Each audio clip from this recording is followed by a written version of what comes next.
Market లో invest చేసి మీ డబ్బులు డబుల్ చేసుకోవాలనుకుంటున్నారా? సుందరరామిరెడ్డి గారి లైవ్ సెమినార్ కి అటెండ్ అవ్వండి.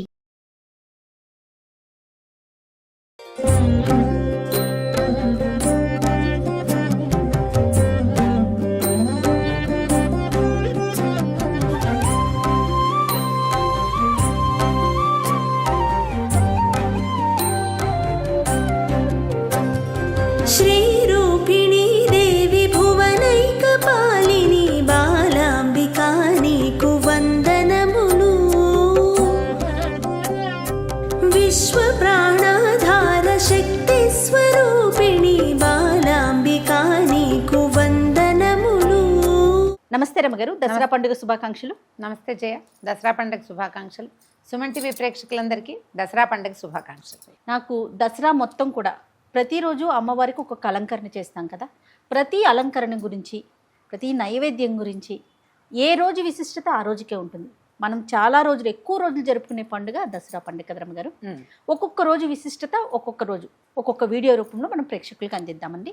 అలాగే సో అందులో భాగంగా మొదటి రోజు ఈరోజు అమ్మవారికి అలంకరణ, నైవేద్యం, పూజ మొత్తం పూర్తి వివరాలు ఒక్కసారి అందిద్దామండి. తొలి రోజున అమ్మవారు బాలాంబికగా దర్శనమిస్తుంది. అయితే మనకి నవదుర్గా స్వరూపాలలో పూజించే విధానం ఒకటి కనపడుతుంది. అమ్మవారి అవతార విశేషాలతోటి, ప్రత్యేకంగా అవతారాలతోటి పూజించే విధానం ఒకటి కనపడుతుంది. శ్రీశైలం దేవస్థానంలో అయితే నవదుర్గా పూజ చేస్తారు. వారు శైలపుత్రికి ఇవాళ అలంకారం చేస్తారు. మనం విజయవాడ కనకదుర్గ అమ్మవారి దేవస్థానాన్ని ఫాలో అవుతాం. సో అమ్మవారికి ఈ మొదటి రోజున బాలా త్రిపుర సుందరిగా అమ్మవారిని అలంకరిస్తారు. ఇది వరకటి కాలంలో స్వర్ణ కవచాలంకృత దుర్గగా కూడా అమ్మవారిని కనిపింపజేసేవారు. ఈ సంవత్సరం బాలాంబికగా చేస్తున్నారు. అక్కడ దేవాలయంలో ఎలాంటి నివేదన, ఏ రకమైన వస్త్ర సమర్పణ చేస్తారో పూజా విధానం మనం అది చెప్పుకుందాం. ఎందుకంటే మనం ప్రతి సంవత్సరం ఏటా వారిని ఫాలో అయ్యేటప్పుడు ఒక్కొక్కసారి కొంచెం ముందు వెనకలు అవుతూ ఉంటాయి. అవునండి, ముందు వెనకలు అవుతాయి. ఈ వస్త్ర సమర్పణ, ఆహార నివేదన సమర్పణలో చిన్న చిన్న తేడాలు రావచ్చు. దాని గురించి ఆలోచించద్దు.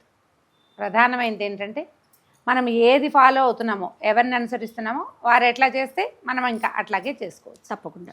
అయితే ఈ బాలాంబికగా చెప్పబడే అమ్మవారు ఎప్పుడు నిత్యము 9 సంవత్సరాల వయసున్న కన్యకగానే దర్శనమిస్తుంది.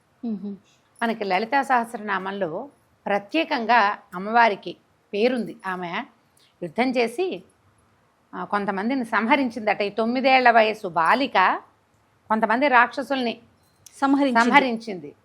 అప్పుడు ఈ అమ్మవారు సంతోషించింది. బాలా విక్రమనందిత అంటారు. ఆ అమ్మాయి, ఆ పాప చేసినటువంటి యుద్ధాన్ని చూసి అమ్మవారి పెద్ద తల్లి, అమ్మవారి పెద్ద అమ్మవారు చాలా సంతోషించింది అనమాట.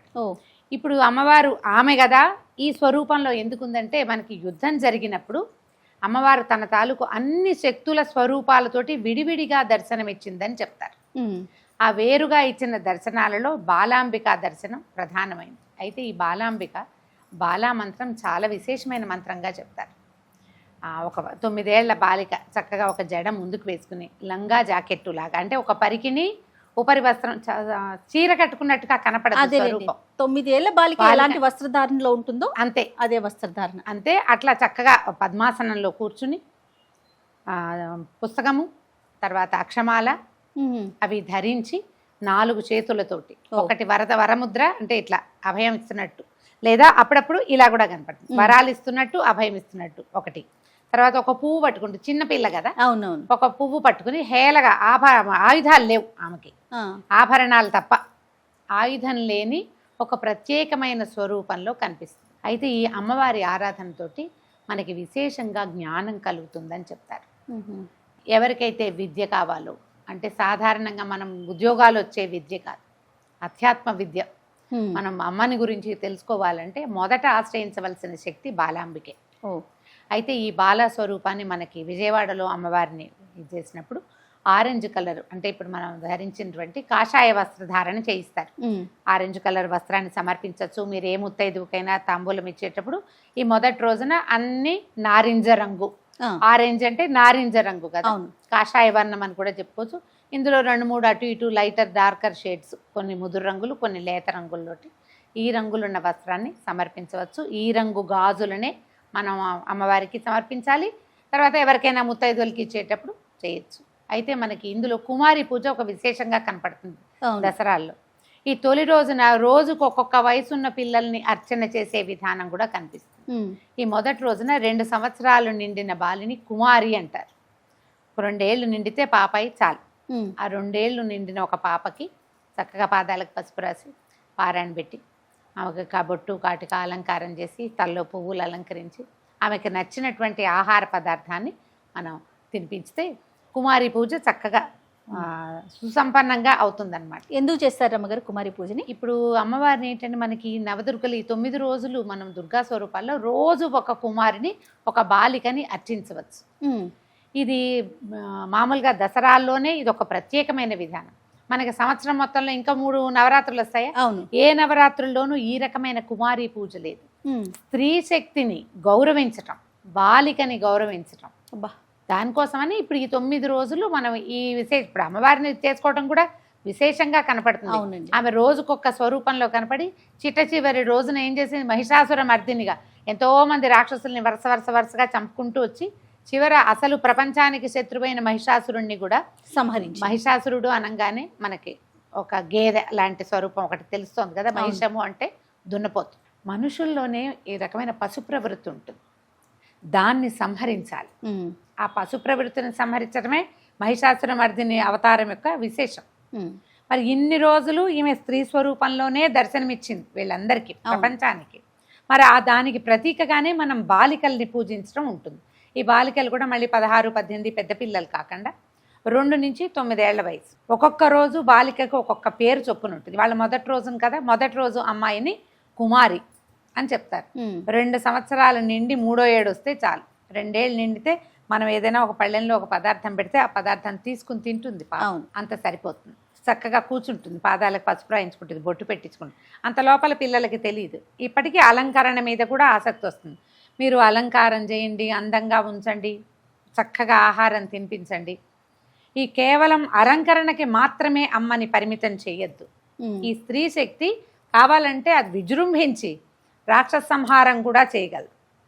దీన్ని ఇక్కడే పరిమితం చేయబోకండి, పూజించండి, అలంకరించండి. తర్వాత సంహరించే అవకాశం అవసరం వచ్చినప్పుడు అది కూడా చేస్తుందని చెప్పడానికి మనం కుమారి పూజ చేసుకుంటాం. ఓకే. ఈ మొదటి రోజున అమ్మాయిని చక్కగా అలంకరించి 2 ఏళ్ల పాపాయిని మీరు పూజించవచ్చు. ఒక బాలిక మనకి లభించిన సరిపోతుంది. అయితే ఇప్పుడు విజయవాడలో అమ్మవారికి నారింజ రంగు వస్త్రాలు ఇస్తారు.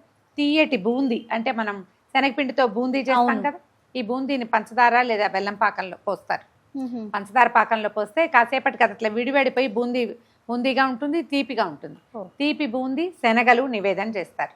మేము ఈ అవకాశాన్ని బట్టి మనం ప్రతిరోజు అన్న నివేదన చేయాలన్నది ఒక నియమం పెట్టుకున్నామంటే ఒక కొంత అన్నం కూడా నివేదన చేసుకోవచ్చు.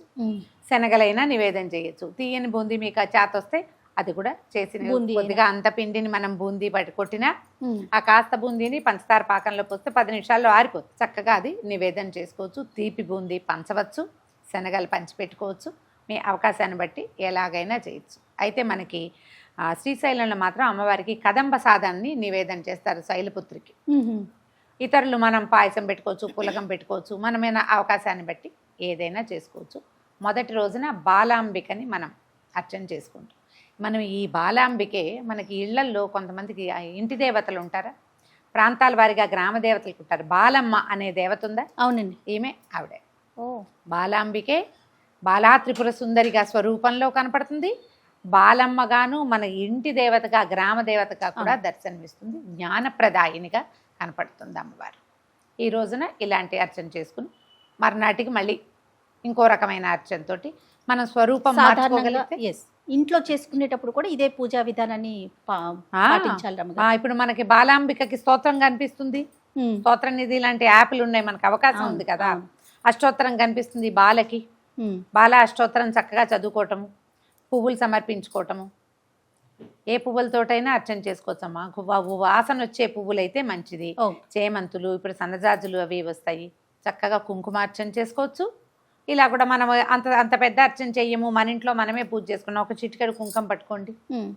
నేను పట్టుకున్న ముద్ర కనపడుతుంది కదా, ఈ కుంకుమ పట్టుకోవటము, ఈ వేలు వదిలిపెట్టి ఇలా పట్టుకోవటము. ఈ అష్టోత్తరం ఏముందో అది మొత్తం చదువుకోవటం. అమ్మవారికి ఈ చిటికెడు కుంకుమ సమర్పిస్తే మీరు పెట్టిన అన్న నివేదన ఈ కుంకుమార్చనకి చక్కగా సరిపోతుంది.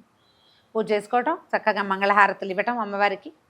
మన ఇంటికి ఎవరైనా ముత్తైదు వస్తే ఎవరు వచ్చినా ఆడపిల్లలు 2 ఏళ్ల పిల్లకే పెడతామని 5-6 ఏళ్ల పాప వస్తే ఆమెకు వదిలేయిపోకండి. ఓ ఎవరికైనా చక్కగా బొట్టు పసుపు ఇచ్చి ఏదో ఒక కలిగినంత తాంబూలం ఇచ్చి ఈ 9 రోజులు ఈ ప్రకృతి శక్తి అమ్మవారు ఈ బాగా విశదంగా మనకి దీంట్లో ఉంటుంది, వాతావరణంలో ఉంటుంది.